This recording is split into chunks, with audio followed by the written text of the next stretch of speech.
ఆవేశాల పరిమాణాలను రెట్టింపు చేసి ఆ రెండు ఆవేశాల మధ్య దూరాన్ని సగానికి తగ్గించినచో ఏర్పడే బలం డాష్ రెట్లు ఇచ్చినప్పుడు మనకు తెలిసిన ఈక్వేషన్ ప్రకారం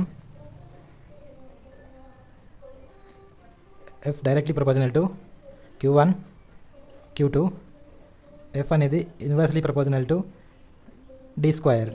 సో ఇప్పుడు పరిమాణాలను రెట్టింపు చేసినాను. Q1 కూడా రెట్టింపు అయింది, Q2 కూడా రెట్టింపు అయింది అన్నప్పుడు ప్రపోజనల్ అన్నప్పుడు పరిమాణం పెరిగినప్పుడు బలం కూడా పెరుగుతుంది. ఇక్కడ దూరం గింట పెరిగిందనుకో బలం అనేది తగ్గుతుంది. ఒకవేళ దూరం అనేది తగ్గిందనుకో బలం అనేది పెరుగుతుంది. మనకు తెలిసిన formula F is equal K into Q1 into Q2 by D square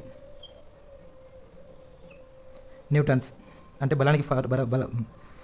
బలానికి పరిమాణం న్యూటన్. ఇప్పుడు F dash కనుక్కోమంటున్నాడు.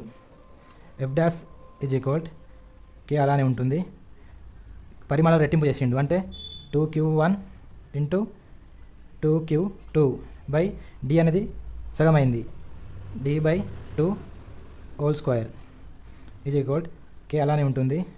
2 into 2 4 Q1 Q2 by D by 4 ఇక్కడ D square. F dash is equal 4K Q1 Q2 by D square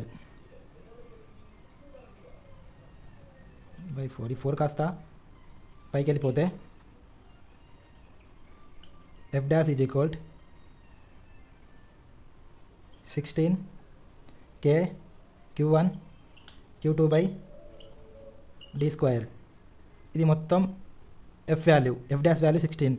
అప్పుడు F dash is equal 16F అవుతుంది. అంటే మన answer వచ్చేసి F dash అనేది 16 రెట్లు.